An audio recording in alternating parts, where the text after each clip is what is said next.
The country with the fifth largest economy, the second most populous nation, and the country that has a nuclear bomb. Yes, India. But India is also the country which has a lot of poor people who still lacks access to basic facilities like health, education, and food. So guys, today's book will be about India. It's Reset. Authored by Dr. Subramaniam Swamy, a Harvard-educated economist and India's former cabinet minister.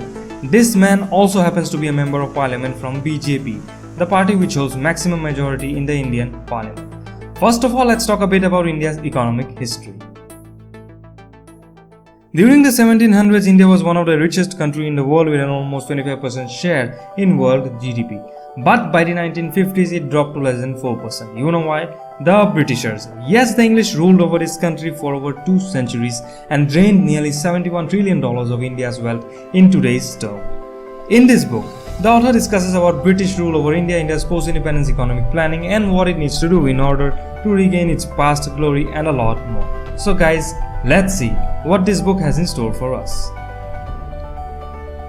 The book begins by discussing about the effect of British rule over India.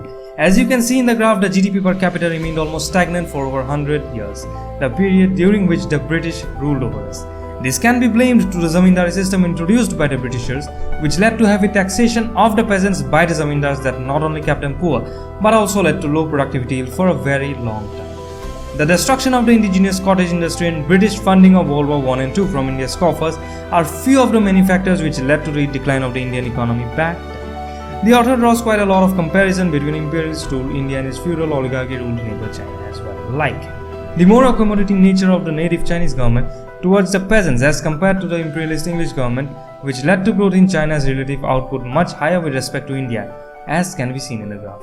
India's superior road and rail network just after independence, which the Chinese lacked during those days because of the Chinese rulers' orthodoxy attitude.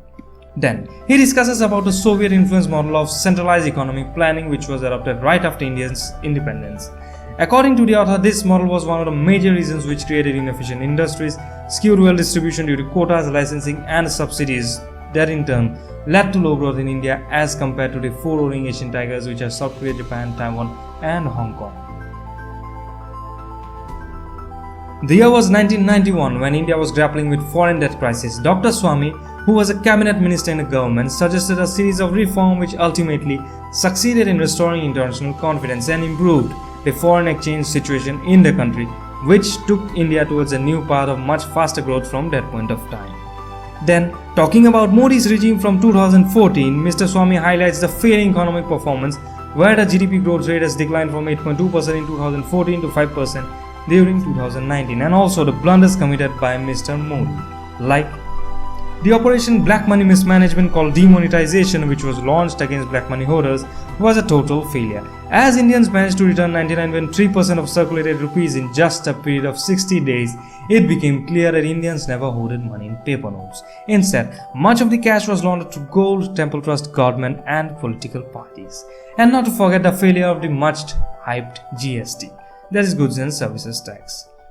The author very precisely states the steps needed to be taken in order to achieve a growth rate of 10% and above for this country, which is necessary to become a developed nation, like increasing the rate of investment to 38% of GDP, increase household saving and encourage investment, digitize land records, and fund the cash-starved MSME sector. Lastly, Mr. Swamy introduced us to the ideology of integral humanism, whose concepts were drafted by Deen Dayal Upadhyay, a founding member of RSS, which emphasizes material progress along with spiritual advancement, unlike communism and capitalism, which both considers man as a lifeless cog either hankering for money or regulated by rules. The thesis was developed by Deen Dayal Upadhyay, which contains the 7 postulates encompassing environmental care, economic and spiritual well-being of a person. Having received the 4.6 stars out of 5, this book can be termed as one of the most comprehensive documents supported by lots of graphs, tables, detailing the growth of Indian economy year by year till date. If anyone wants to start with a book on India's economic history, then this is a must read. That's all for now guys, hope you liked the video, goodbye and take care.